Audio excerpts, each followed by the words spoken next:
Assalamualaikum warahmatullahi wabarakatuh. Perkenalkan, nama saya Amin Brian dari Prodi S1 Pendidikan Teknik Bangunan. Pada kesempatan kali ini, saya akan mempresentasikan tentang pengujian beton keras dengan non-destruktif tes.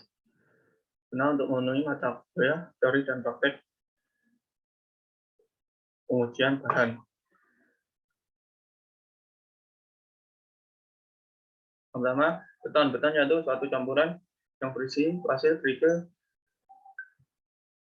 atau agregat berpecah, material yang dicampur menjadi suatu pasta yang terbuat dari semen dan air yang membentuk suatu massa yang sangat mirip seperti batu. Beton dapat digunakan untuk membuat fondasi, balok, plat atau plat lantai. Beton keras adalah beton yang cukup kokoh untuk menahan tekanan. Kemudian beton keras non-destruktif test.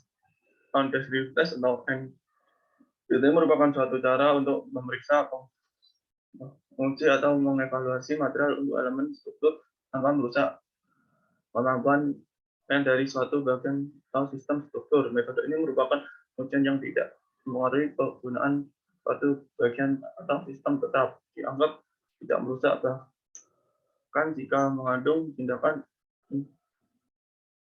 pasif.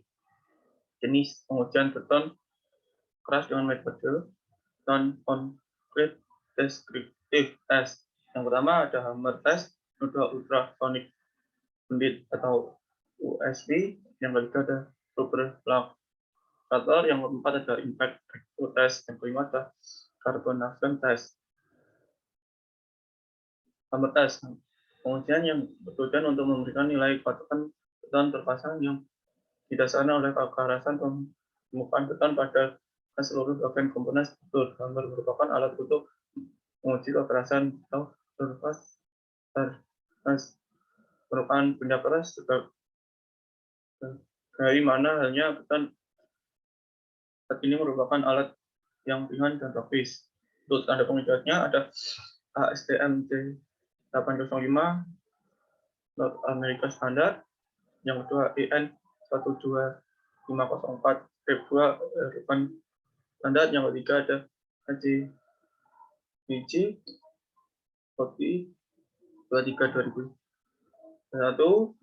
Chinese Standard, yang keempat ada PS 1814202 British Standard, yang kelima ada DIN 104842 German Standard. Tahapan pengujiannya.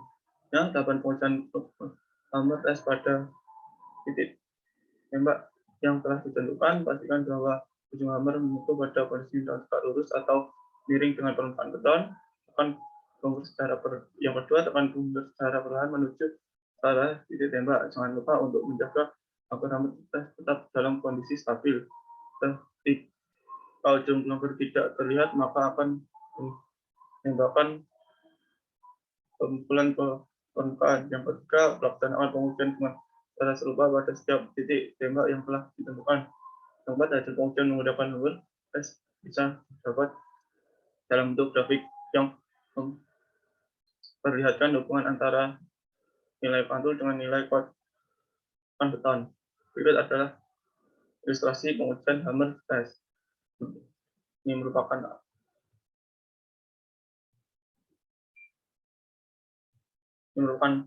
alat yang digunakan untuk pengujian. Ini cara mengapresiasi yang berkenaan cara kerja alat tersebut digunakan. Yang kedua, ultraviolet unit atau USP. Alat ini secara tidak langsung juga dapat diberikan informasi mengenai nilai patokan beton jika hubungan antara suatu listrik atau suatu benda pada dengan nilai patokannya diketahui. Posisinya getaran longitudinal yang dihasilkan transistor elektroakustik yang dibuat dengan cara kontak dengan permukaan beton yang akan diuji. Ketika sinyal ditransmisikan dari struktur melalui permukaan beton, menggunakan cairan refleksi pada material yang berada di dalamnya. Sebuah sistem yang terdiri dari gelombang tangan, termasuk dalamnya gelombang menghidupkan dan gelombang geser dan merambat melalui beton. Gelombang pertama yang ditangkap oleh penerima yaitu gelombang lokal dan konvensional menjadi sinyal elektronik oleh transistor kedua. Untuk standar penggunanya, yang pertama berdasarkan BS1881 403/1989, yang kedua STM C597-97. Untuk tahapan pengujiannya, yang pertama berdasarkan awal untuk menemukan dan alokasi uji titik. Yang kedua, setelah itu akan menemukan titik uji atau plastik dengan indera yang memberikan tanda lokasi untuk uji lock casting. Yang ketiga, menyetel alat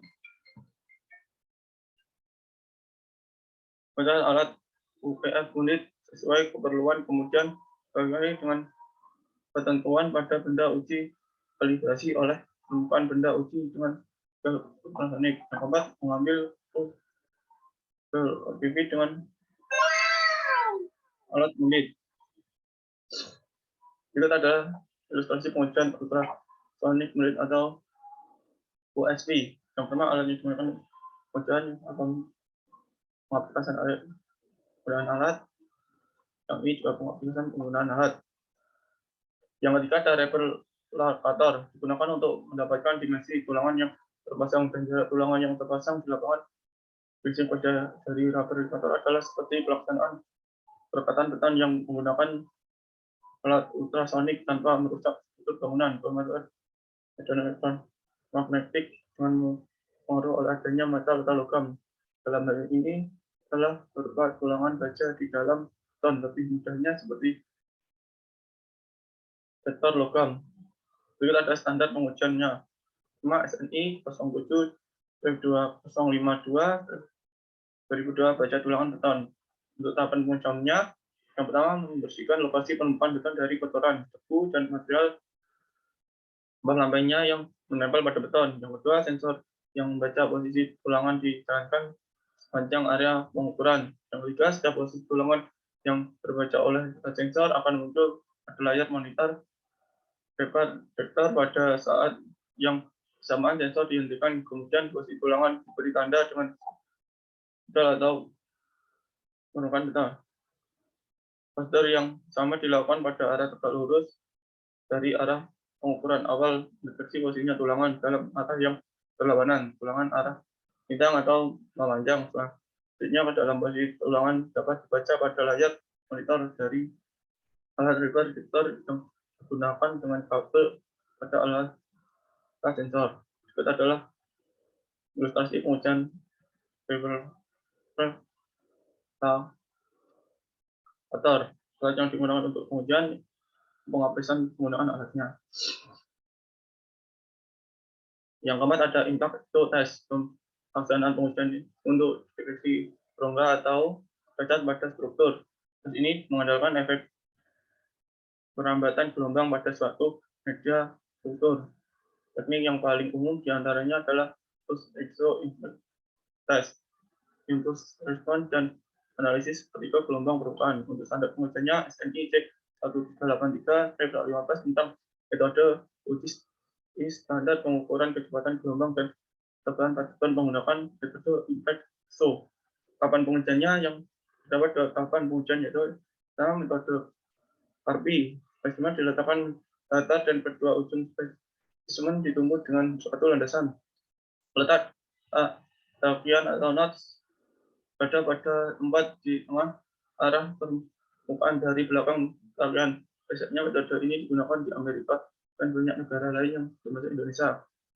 Yang kedua, metode ISOT, biasanya dijepit pada salah satu ujungnya dan diletakkan pada tegak lurus arah permukaan dari tahapan katakan. Biasanya digunakan di negara Inggris. Berikut adalah pengujian ilustrasi pengujian impact itu yang sebelah kiri itu yang digunakan untuk pengujian. Untuk hanya pengujian penggunaan alat yang nanti pengaplikasian penggunaan alat. Yang kelima, karbon test. Maka dapat diketahui mengenai kualitas selimut beton dalam melakukan pembunuhan terhadap ulangan baja yang di dalamnya karena proses penetrasi kondisi basah dalam beton. Jika selimut beton dan seluruhnya telah kombinasi mencapai tulangan baja di dalamnya, maka baja tulangan di dalamnya akan segera terposisi ketika udara lembab dan oksigen mencapai tulangan. Untuk tanda pengujiannya IS 51645 3 mengatur tentang pengukuran non-destruktif beton atau uji non operasi. Tahapan pengujiannya yang pertama, tahapan kerja uji operasi ada dengan membuat lubang kecil pada beton sampai dengan perkiraan selimut beton. Yang kedua, membersihkan tulangan dengan semprotan angin dari debu dan kotoran lain, menyemprotkan cairan 1% pewanut lain ke dalam lubang tersebut. Yang keempat, bagian beton masih dalam kondisi baik, masih bersifat basah dan berwarna pink atau ungu, sedangkan bagian yang sudah terluka hanya sudah menjadi tujuh atau netral atau berkurang dengan dari 7 asam, tidak akan berubah warna. Selanjutnya, ukur ketebalan lapisan yang terkombinasi dari permukaan beton sampai dengan lokasi yang berubah warna. Berikut adalah ilustrasi pengujian karbon yang tas dan alat yang digunakan yang apakah alat pengujian, hasil dari pengujian, ini juga hasil dari pengujian. Sekian presentasi dari saya. Bila ada kurang lebihnya, mohon maaf sebesar-besarnya. Wassalamualaikum warahmatullahi wabarakatuh.